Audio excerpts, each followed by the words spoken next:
seconds. So guys, ito yung pinsan ko. Putang ina. Naliligo. Nagliligo silang dalawa pero wala pa rin basa yung buhok.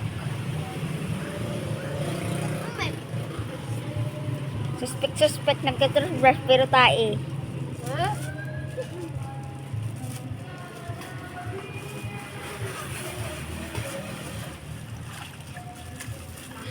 Suspect nagliligo pero baho pa rin.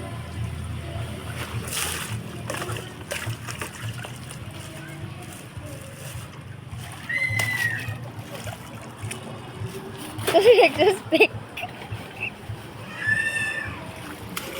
Ito guys yung ginagamit ko. Tapos susumpit niya.